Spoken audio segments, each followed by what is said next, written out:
고맙습니다. 예수님의 탄생으로 넉넉해진 삶.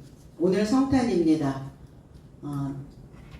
절기 설교들을 하는데 굳이 그리스도 예수의 탄생, 구유에 놓으신 강보에 쌓인 아기 예수. 성경 전체는 그리스도 예수의 메시아의 탄생과 메시아의 십자가 사건과 그리고 메시아의 부활 사건이 성경 전체입니다. 그래서 우리는 그냥 진행하는 강의 설교로 오늘 또 하나님께 영광 드리기를 원합니다. 언어 해석은 24절로 26절. 왜냐하면 데메드리오라는 이름의 어떤 은 세공업자가 아데미의 은 신당을 만들어 기술자 삶에게 적지 않은 일자리를 제공하더라. 그가 이런 삶 주변 기술자 삶을 공동 소집하여 말하되 장정 삶이여 나의 삶의 번영이 이 일자리에서 나온다는 것을 여러분도 이해하면서도 이 바울이 에베소뿐 아니라 아시아 거의 모두에서 손 삶으로 인하여 발생한 삶은 신이 아니라는 것으로 넉넉한 무리를 설득하여 바꿔놨다는 것을 듣고도 구경하고 있다 그랬어요. 오늘 과연 우리는 나의 신앙에서 어떤 신을 탄생시키고 있는지 그건 분명히 우리가 들여다봐야 될 줄로 믿습니다. 참된 방법으로 하나님을 믿으라고 전하는데 우리는 그 전주에 그들이 바울에 전하는 그 복음으로 인하여 그들의 속이 휘저어졌습니다. 왜 휘저어질까? 자신의 방법으로 믿고 있기 때문에 참이 들어오면 거짓들은 나가야 되기 때문에 휘저어지는 겁니다. 오늘 더메드리오라고 하는 은장색이 있었다 그랬어요. 데메드리오라고 하는 의미는 민중의 어머니라는 의미도 갖고 있고 풍작의 여신의 이름이기도 합니다. 에베소에 있는 은장사 테메테르 여신의 신봉자이기도 합니다. 그래서 순례자들에 의해서 어떤 헌물이나 기념품으로 사용하였던 아데미 여신의 조각만 조그마한 아주 작은 그 피규어 같이 조그만 은 신상을 만드는 수공업자의 한 일원이기도 하였습니다. 은장색 그랬어요. 은이라고 하는 의미는 창백하다, 빛나다 이런 의미를 가지고 있다 그랬어요. 또 때로는 날카롭다, 예민하다 이런 의미도 가지고 있습니다. 창백하다라는 것은 너 이렇게 얼굴이 창백해 그러죠? 핏기가 없다는 겁니다. 예수 그리스도의 피, 예수 그리스도의 진리, 예수 그리스도의 사랑이 그들 안에 채워져 있지 않다는 거예요. 은으로 만든 감실 그랬는데 은감실이라는 것은 이게 감실, 나오스라는 성전입니다.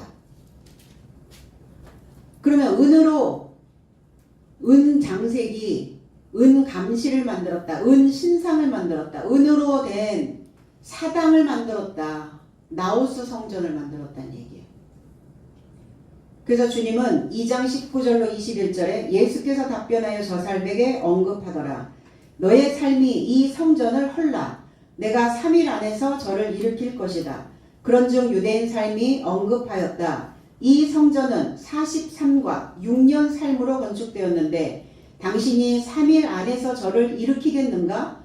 그러나 저는 그의 몸 성전에 관하여 말씀하시더라 그랬어요. 성전을 헐어버려라. 나오스 성전입니다. 내가 3일 안에 나오스 성전을 일으킬 것이다. 몸의 성전을 나오스라고 얘기합니다. 그러니까 너희의 몸이 하나님의 전인 것을 모르느냐 이렇게 말씀하셨죠. 그래서 제자들에게 주님이 부활하신 후에 제자들도 이 말씀을 기억하였다 그랬어요. 그래서 성경과 예수의 언급하신 말씀을 그때서야 믿더라 그랬거든요. 몸의 성전.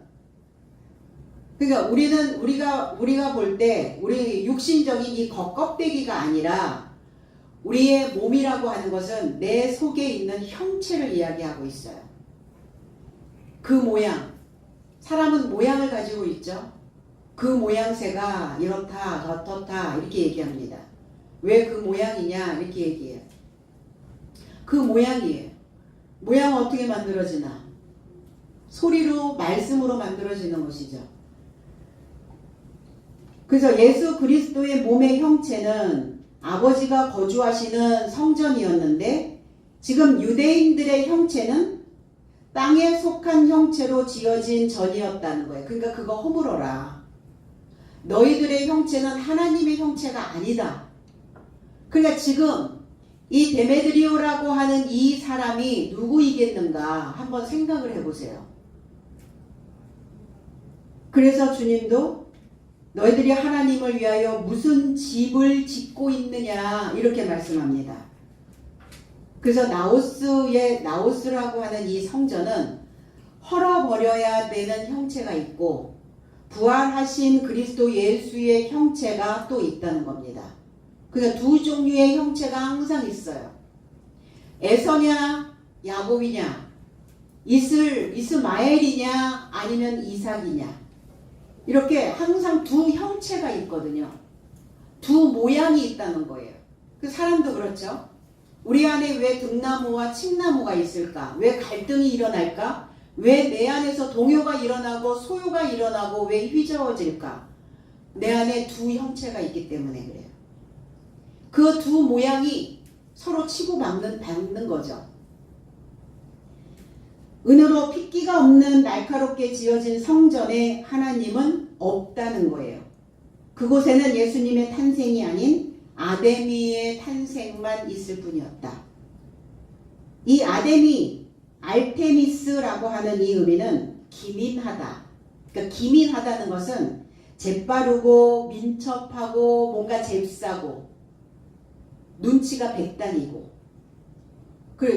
그런 거죠. 그래서 큰 어머니라고 하는 뜻이에요. 로마의 여신 다이아나와 같다. 그래서 고대 근동의 풍요의 신으로 숭배를 많이 했습니다.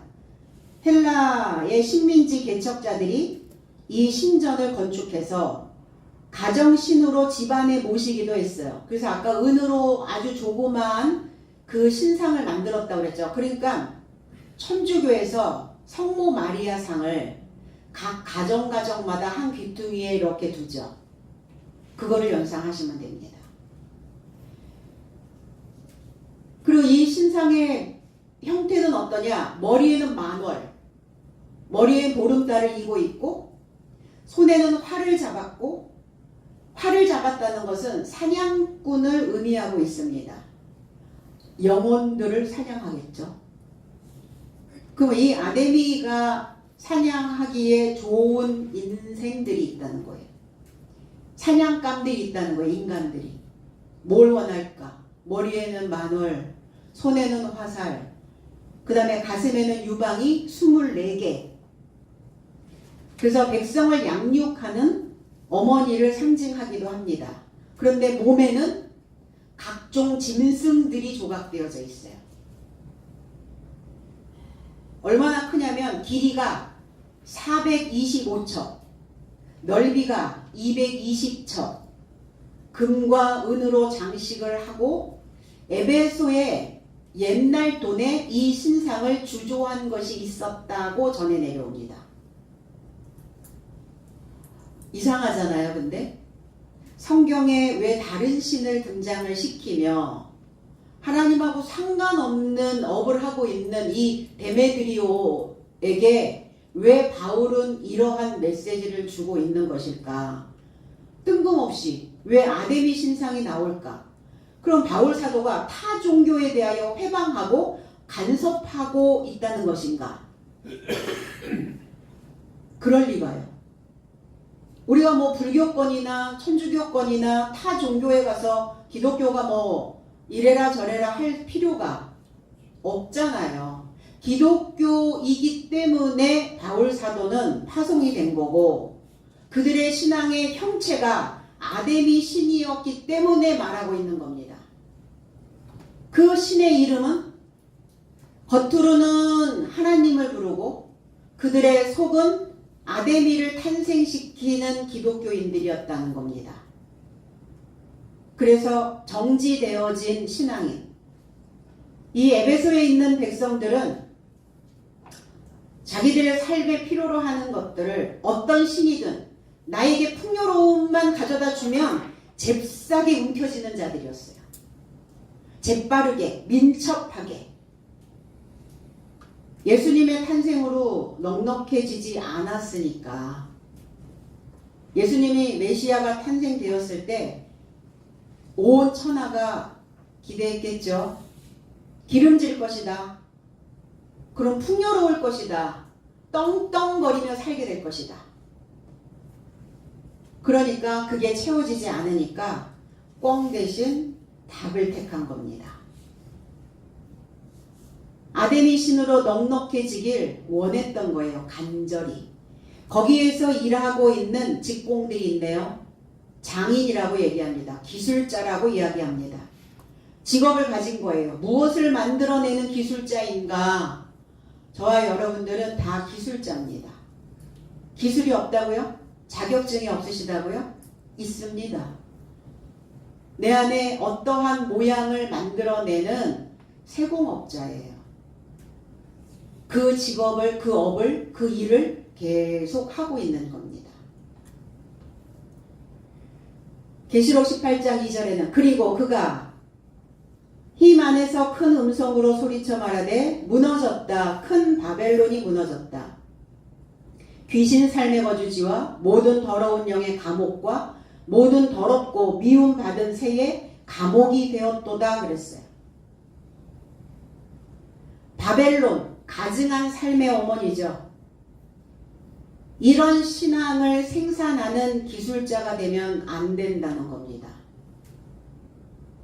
기름 부음을 받은 구원자, 그리스도 예수를 탄생할 수 있도록 우리의 생각의 틈을 비집고 들어갈 수 있도록, 그래서 내 생각의 틈을 다 이 성경으로 메꿔서 나의 삶이, 나의 생각이 하나님의 형상을, 하나님의 형체를, 그리스도 예수를 만들어내는 기술자여야 된다는 겁니다.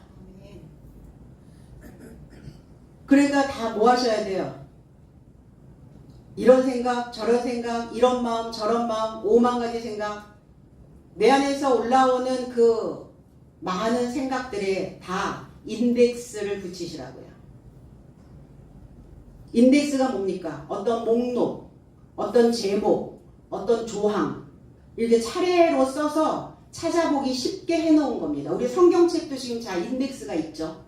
창세기서부터 계시록까지, 찬송가도 1장부터 끝장까지 이게 다 그 찾아볼 수 있도록, 전화번호를 찾기 위해서 전화번호 그 책의 인덱스를 다 우리는 훑어보기도 하죠. 그러면 저와 여러분들 속에 그 생각 하나하나에 인덱스를 다 붙여서 내 안에 어떠한 목록으로, 어떠한 제목으로, 어떠한 조항으로 그 모양을 만들어내고 있는지, 어떤 기술을, 어떤 직업을, 그리고 어떤 삶을, 어떤 신을 지금 내가 생산하고 있는지 목록표를 보셔야 된다는 겁니다. 적지 않은 자들이 벌이를 했다. 적지 않은 벌이. 적지 않다는 것은 많이 벌었다는 얘기죠. 네. 이 직업으로 이익을 얻었다는 거예요. 장사해야 이익을 내는데, 그러면 지금 이들이 하는 장사는 뭐냐? 종교 장사입니다. 신을 팔아서 장사를 하고 있는 종교 장사꾼. 이 벌이를 하는 자들이 누구냐? 교사, 일꾼, 목자, 선생. 그들이 다 지금 이 벌이를 하고 있는 거예요. 고린도후서 11장 13절에 왜냐하면 저런 삶은 거짓 사도 삶이요 속이는 일꾼 삶이요 그리스도의 사도 삶에 이르고자 변형한 삶이다. 그 일을 하고 있는 거예요. 종교 장사를 해서 신을 팔아서 돈을 목적으로 지금 장사하고 있는 겁니다. 당연히 우리의 목숨에 필요한 것들이겠죠. 우리가 인생을 살아가면서 목구멍이 포도청이니까 이 목구멍을 채워야 되는 돈벌이의 수단으로 신을 팔고 있는 겁니다. 이런 삶은 거짓 사도의 삶은 어떤 삶이냐? 구실을 원하는 삶이다. 핑계 삼을 만한 재료들을 만들어내는 것이다. 복음 전파를 핑계 삼아 다른 예수를, 색다른 영을, 색다른 소식을 선포하고 있는 겁니다. 거기에는 발화를 할 수 있는 씨가 없습니다. 예수 그리스도의 탄생 당연히 될 수 없죠. 절기만 지키면 뭐합니까? 12월 25일 절기를 그 역사에 있었던 2000년 전에 나신 그 주 예수의 그 절기가 아니잖아요. 그렇죠. 오늘 우리는 예수 그리스도의 모양을 탄생시킬 수 있는 그 절기의 삶이 각자가 되어져야 된다는 겁니다. 속이는 장사꾼, 왜 속이고 있을까요? 목구멍 때문에. 뭐가 속일까요? 혀가. 그 혀가 어디에 있습니까? 입술에. 입술에서 뭐가 나갑니까? 속이는 언어가. 영화롭게도 감사도, 그리고 그들은 지혜롭다고 주장을 하나 미련해졌다고요. 하나님의 영광을 부패한 인간과 날 것과 짐승과 파충류 형상의 모양을 만드는 장인들이 되었어요. 장인이 뭡니까? 숙련된 기술자를 장인이라고 얘기합니다. 그냥 저희들은 장인이기도 합니다. 파충류, 렙틸리언이라고 하는 단어가 있는데 인간으로 변장을 해서 세계를 배후에서 지배한다고 여기는 이 음모론자 그 데이비드 아이크라고 하는 사람에 의해서 이 렙틸리언이라고 하는 단어가 나왔어요. 파충류 인간이다. 사람으로 변장해 있다가 속은 파충류라는 거예요. 근데 이 음모론이 그래서 그 모습으로 변장해서 인간 사회를 조정하고 지배하려고 한다고 이제 주장을 하는 이 음모론들을 얘기를 하고 있기는 하는데 틀리지는 않아요. 왜냐하면 인간의 뇌가 삼위일체로 되어 있거든요. 인간의 뇌가 크게는 세 개의 구성으로 되어 있어요. 전전두엽과 그 다음에 변연계와 그 다음에 파충류의 뇌, 알복합체라 그래가지고 파충류의 뇌가 있어요. 그러니까 인간이 이 신피질, 고등 생각, 높은 지식, 높은 수준의 것을 경험하지 못하잖아요. 그러면 파충류의 뇌로 삽니다. 이렇게 늘 먹고 사는 거가 걱정이 되고 목숨에 맨날 매달려 살고 이런 사람들의 뇌는 고등동물로 갈 수가 없는 뇌예요. 그러니까 파충류인 거예요. 속이. 그 생각이. 그리고 이 파충류의 뇌를 가지고 있는 사람들은 굉장히 많이 부정적이고 그리고 굉장히 많이 공격적이고 파충류가 그렇잖아요. 그렇죠. 그래서 이러한 모양으로 너희들이 지금 만들어가고 있지 않냐. 그래서 사람은 태어날 때 모양이 없습니다. 살면서 모양이 만들어지는 거예요. 그 주 양육자의 뇌가 어느 부분의 뇌를 많이 사용하느냐에 따라 아이도 고등 생각을 할 수 있는 높은 수준의 생각을 할 수 있는 그 신피질이 발달이 되던가 아니면 부모가 늘 전전긍긍하고 먹고 사는 거에 문제고 다 있는데 맨날 없다 그러고 그러고 맨날 쪼들린다 그러고 이러다가 우리가 굶어 죽을 것 같다라고 얘기하고 이런 메시지를 계속 듣고 자란 아이들은 당연히 파충류의 뇌를 발달시킵니다. 그러니까 우리가 신앙 안에서 그리스도 예수의 교훈으로 넉넉해지지 않잖아요. 그러면 교회 다니는 사람들이 자칫 잘못하면 다 본능과 하나님께 받아야 되는 축복과 그리고 잘 먹고 잘 살고 누려야 되는 여기에 다 매달려서 뭐 3중 축복, 뭐 5중 축복 막 이런 거 얘기하잖아요. 이렇게 자꾸 교회에서 얘기를 하다 보면 교인들 전체가 다 파충류의 뇌가 확대되어진다는 겁니다.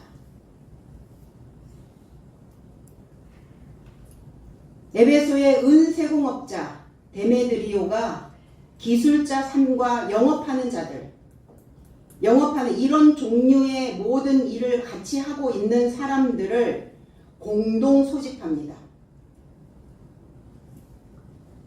왜 소집했을까? 위기가 왔거든요, 지금. 이상한 도가 우리는 듣지도 못했던 방법을 이야기하고 있단 말이에요. 똑같이 교회 다니고 있는데 어떤 사람은 하나님을 아데미로 믿고 있는 사람이 있고 똑같이 교회를 다니면서 하나님을 믿는데 어떤 사람들은 하나님을 예수 그리스도로 믿고 있는 사람이 있더라 이거예요. 교회에서 일어나는 일이에요. 나우스 성전에서 아데미 신상을 만들었다잖아요. 성전 안에 뒀다잖아요. 그럼 성전이 어디입니까? 교회죠, 당연히. 어디 뭐 바깥에 뭐 굿당집처럼 그런 산당을 만들었겠습니까? 당산나무 밑에 뭐 그런 산당을 만든 그 얘기가 아니거든요, 지금. 우리가 이렇게 유족하게 살고 있었던 것, 금전상의 방법을 가지고 살 수 있었던 이유가 있지 않냐. 너희들이 지금 다 넉넉하지 않냐, 풍족하지 않냐, 잘 먹고 잘 살고 있지 않냐, 종교 장사해서. 떠날 수 있을까요? 못 버립니다, 그거. 종교에서 돈 맛을 보잖아요. 못 버려요. 바른 말 할 수 있을까요? 못하죠. 왜? 그러려면 숟가락 놔야 되니까. 내가 그동안 이익을 취했던 거 그거 다 토해내야 되니까. 그거 아니라고 다 뒤집어야 되니까 판을 못한다는 겁니다. 모르겠어요?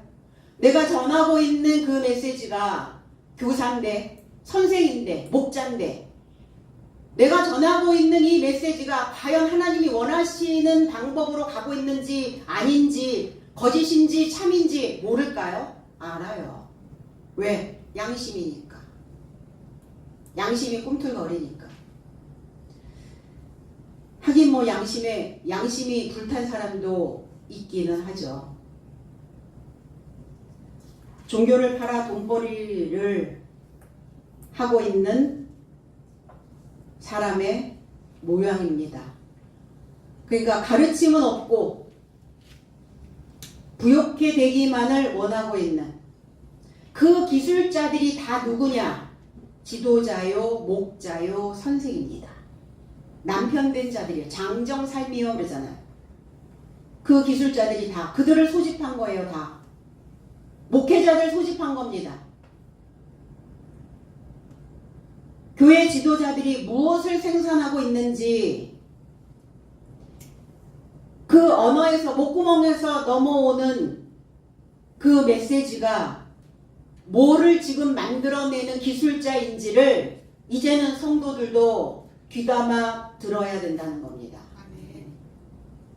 신앙에 종사하는 자들은 이 돈벌이 부를 축적하는 게 아니에요. 종교를 통해서 돈을 벌려고 하는 마음은 버려야 됩니다. 종교는 돈을 버는 직업이 아니에요. 그러면 하지 말아야 돼. 목사 하지 말고, 선생 하지 말고, 지도자 하지 말고, 가르치는 자 하지 말고 차라리 사업을 하세요. 왜 종교를 팔아서, 왜 하나님을 팔아서, 왜 사기를 칩니까? 왜 다단계를 해요? 하지 말아야 된다고요. 다단계에 가면 목사님들이 그리 많다면서요. 왜 그럴까요? 가난해서. 그럼 나가서 벌어야지. 왜 일확천금을 꿈꿉니까? 내가 얼만큼 내면 그게 뭐 복리로 붙어가지고 내가 누구를 데리고 오면 데리고 오는 만큼 뭐 이렇게 올라가죠. 또 뭐 어디까지 올라가? 다이아몬드급까지 올라갑니까? 그렇다고 하더라고요. 그러면 그 사람들이 이제 또 앵벌이를 해가지고 나는 먹고 사는 거죠. 그게 뭡니까 도대체? 유족한, 번영하는 그 생활이 잘 살고 있었으니까, 그리고 다른 방법이, 다른 메시지가, 다른 교훈이, 다른 교육을 한 번도 받아보지 않았으니까 마음을 푹 놓고 했겠죠. 그리고 그 신을, 그 데오스를, 그 하나님을 아데미로 불렀겠죠. 히브리서 9장 14절에 그리스도의 피는 엄청나지 않느냐? 그리스도는 내세적 영으로 인하여 흠없는 자신을 하나님께 드렸으니 그가 살아계신 하나님에게 섬기게 하려고 죽은 행위로부터 너의 삶의 양심을 깨끗하게 하실 것이다 그랬어요. 생활하는 자들이 누구냐? 일꾼들입니다. 지금 그 번영하는 그 업으로 인하여 생활을 하는 사람들이, 그 직업을 가지고 있는 사람들이, 그 행위를 하는 사람들이 하나님의 일꾼이라고 말하는 자들입니다. 우리가 잘 알아야 될 건 뭐냐면 창세기서부터 계시록까지 하나님의 이름도 아데미의 이름도 신이라고 하는 그 단어는 다 똑같습니다. 다른 신이라는 단어는 구약에는 엘로힘, 신약에는 데오스, 똑같아요 그 단어가. 그러니까 다른 신, 다른 종교, 타 종교를 이야기하는 게 아니라는 것을 우리는 얼른 빨리 잽싸게 눈치를 채셔야만 합니다. 넉넉고 믿을 때가 아니라는 거예요. 그리스도의 피는 참된 음료라고 하셨어요. 그 목마름을 해갈시키는 생수이기도 합니다. 이 참된 음료, 우리가 오늘도 성만찬을 하지만 그 피가 뭡니까? 지혜의 샘물입니다. 너희들로 하여금 양심을 깨끗하게 하실 것이다.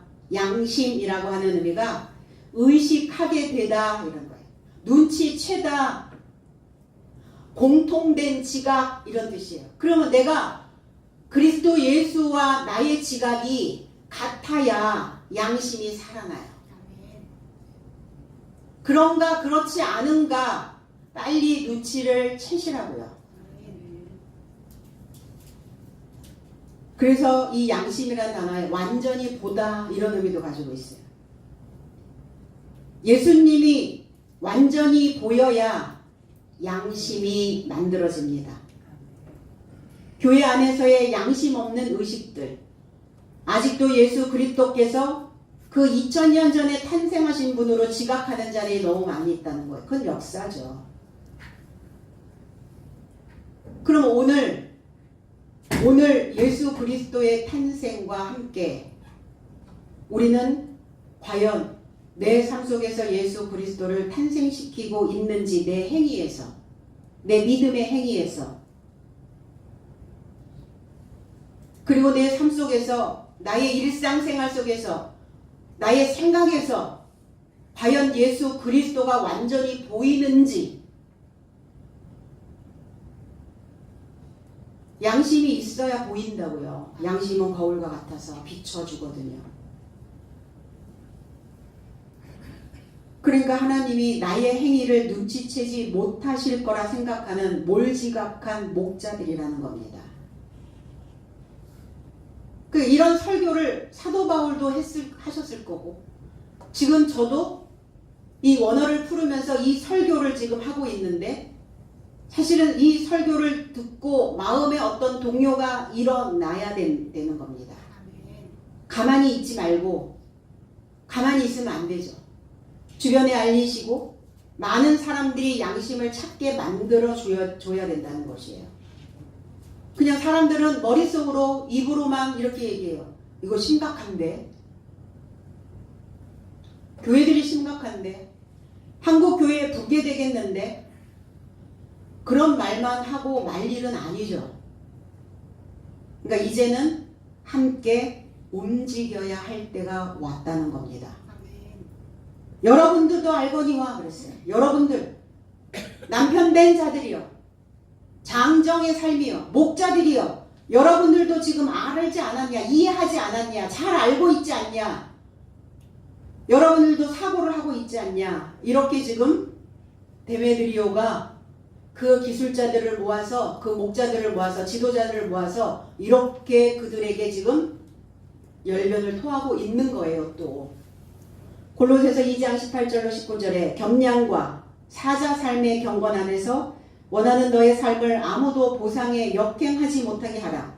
그의 육체의 지능에 의하여 헛되이 교만해진 것은 머리를 붙잡지 않아 모든 몸이 그리스도에게서 마디와 힘줄로 인하여 공급받고 공증되어 하나님의 성장을 자라게 한다는 삶을 보지 못한 것이다. 왜 이들이 경건해지지 않았을까? 왜 그들의 지능이, 그들의 삶이 왜 하나님에 대하여, 그리스도 예수에 대하여 잘 알지 못할까? 육체의 지능에 의하여 헛되이 교만해졌기 때문이다. 육체가 어딥니까? 우리 육신이 아니잖아요. 그 첫 아담으로부터 올라왔던, 여전히 그 지능에 머물러 있는 사람들, 그 마디, 그 힘줄, 하나님과의 어떤 소속, 어떤 관계, 그 마디마디가 그 힘줄로 연결하는 선으로 매어져야 돼요. 결박되어져야 됩니다. 끈으로 묶여야 됩니다. 안 묶였다는 거예요.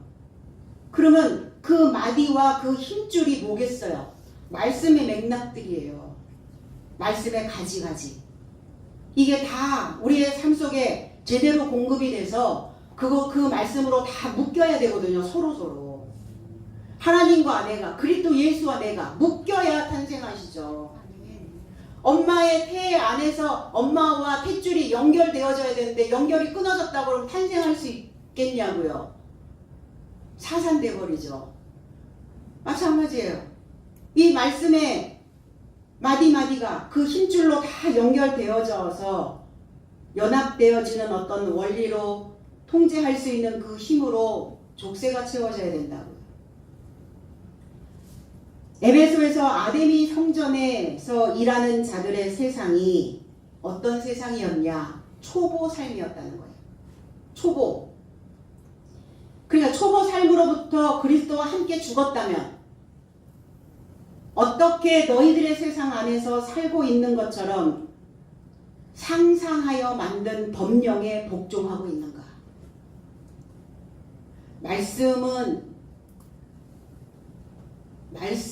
이게 도대체 어떤 맥락일까?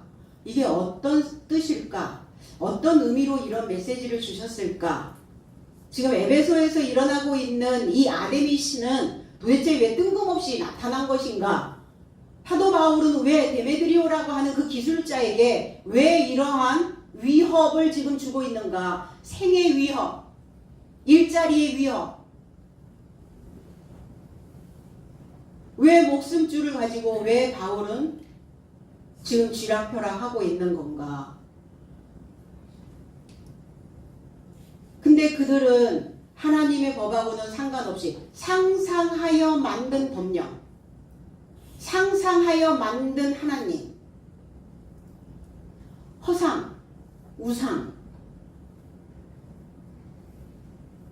그러니까 이 초보적인 삶을 십자가에 못 박아 죽였으면,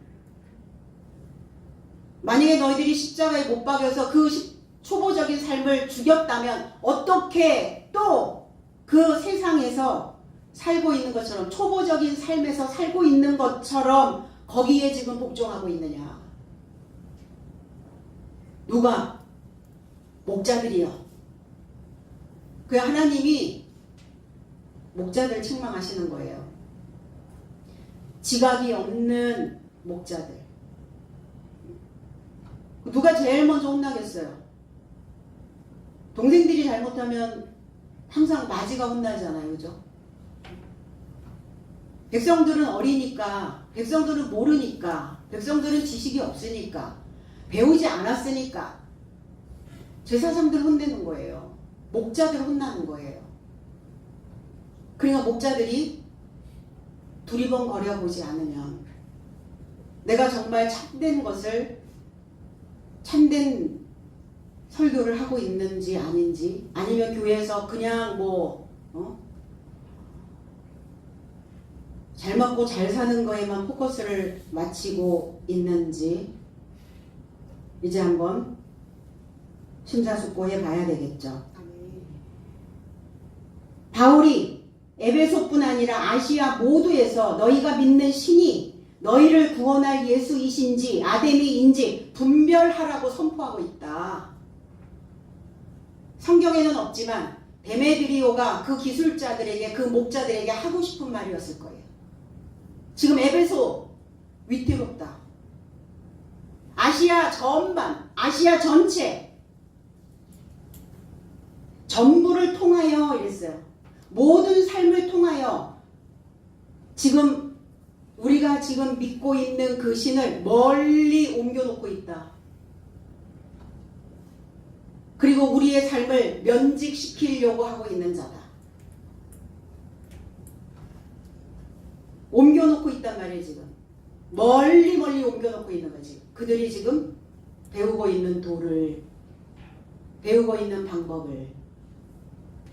골로새서 1장 13절로 14절에 그가 흑암의 권세에서 내 삶을 건져내시고 그의 사랑의 아들의 나라에 이르고자 멀리 옮기셨으니 내 삶은 아들 안에서 그의 피로 인한 속량 죄의 삶에서 노임을 갖는다 그랬어요.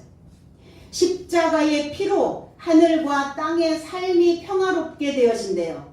그러려면 어둠에서, 흑암의 권세에서, 지금 아데미의 그 신전을, 그 신상을 만들어 놓고 종교 장사를 하는 그 지식으로부터 멀리 옮겨져야 돼요.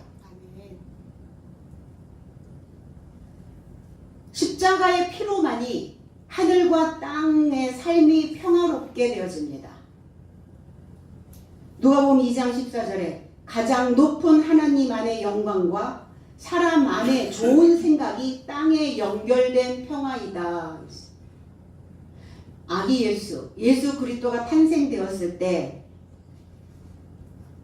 선지자가 이렇게 말씀하신 거죠. 지극히 높은 곳에서는, 개역개정에는 이렇게 나와 있어요. 여러분 주보 맨 앞면에도 있더라고요. 보니까 구절이. 지극히 높은 곳에서는 하나님께 영광이요 땅에서는 하나님이 기뻐하신 사람들 중에 평화로다. 그 뜻이 아니에요. 가장 높은 하나님 안에, 지극히 높은 곳에서는, 그럼 지극히 높은 곳에서는 그럼 어느 장소를 또 찾고 생각을 하게 되잖아요. 그게 아니라 가장 높은 하나님 안에, 이 뜻이에요. 지극히 높은 곳에서는이 아니라 가장 높은 하나님 안에 영광과 사람 안에 좋은 생각이, 자, 좋은 생각이 뭡니까? 예수님의 탄생의 소식을 접하고 있는 그 지금 상황, 그리스도의 복음을 듣고 있는 그 상황이 사람 안에 좋은 생각이랍니다. 구원자를 믿는 마음이 좋은 생각이래요. 그 좋은 생각이 땅과 내 마음과 내 생각과 연결된 평화이다. 해석은 이렇습니다. 그러니까 복음을 듣지 못하면 좋은 생각은 안 만들어질 것이고 좋은 생각이 안 만들어지면 평화는 없습니다.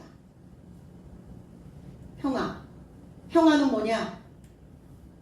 반지꼬리에서 바늘을 가지고 꿰매는 겁니다.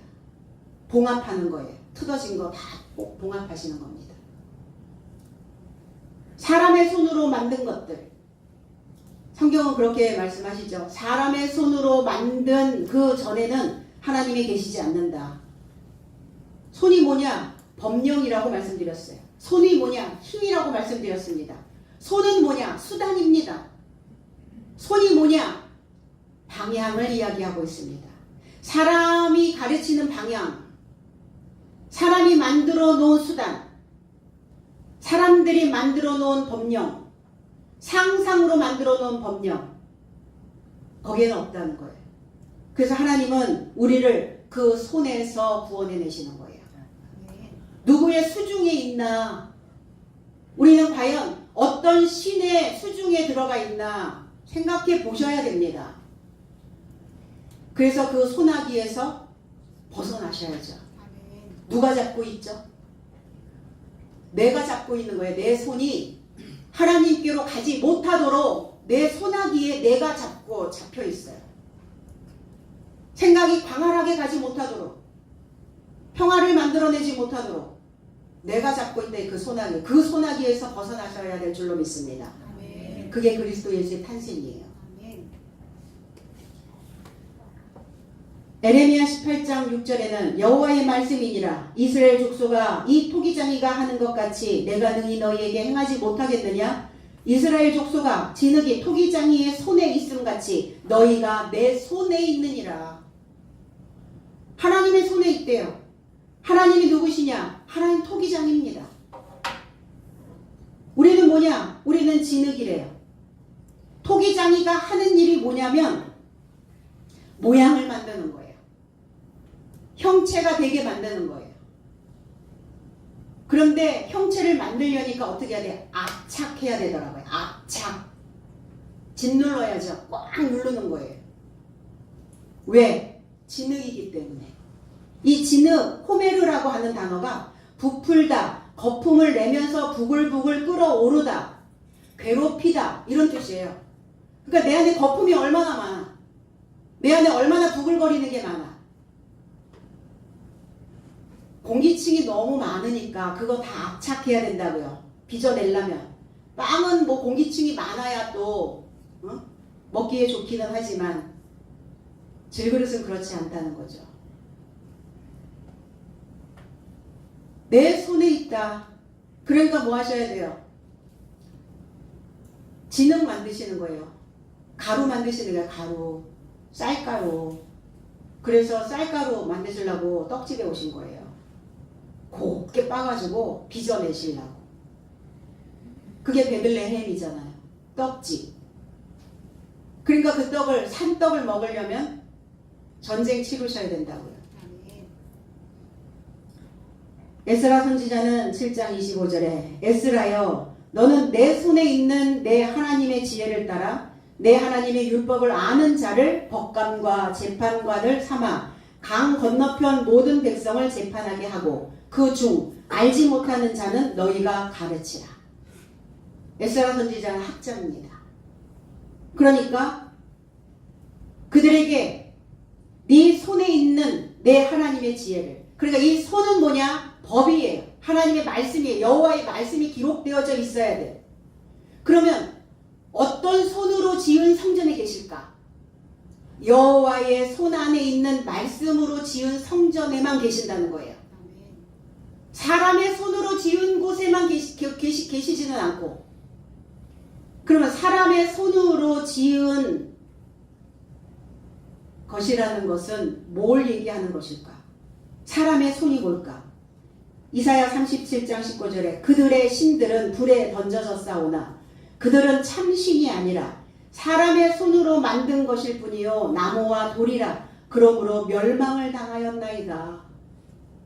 이게 아수르 신이었거든요. 아수르에서 신으로, 아수르라고 하는 의미는 성공한 이런 뜻이에요. 성공을 꿈꾸죠. 성공하셔야죠. 그런데 그 성공은 예수께로 오셔야 성공을 할 수 있어요. 돈 많이 벌면 성공입니까? 사고가 안 되는데, 마음이 안 되는데, 그래서 졸부라고 얘기하는 거예요. 돈만 많고 돈은 많은데 성공하지 못하는. 성공했다는 건 우리의 머리가 하늘을 다 잇는 자의 모습을 갖고 있습니다. 그들의 신들이 불에 던져졌다. 신 엘로힘입니다. 전능자를 소망하는 사역이란 뜻이에요.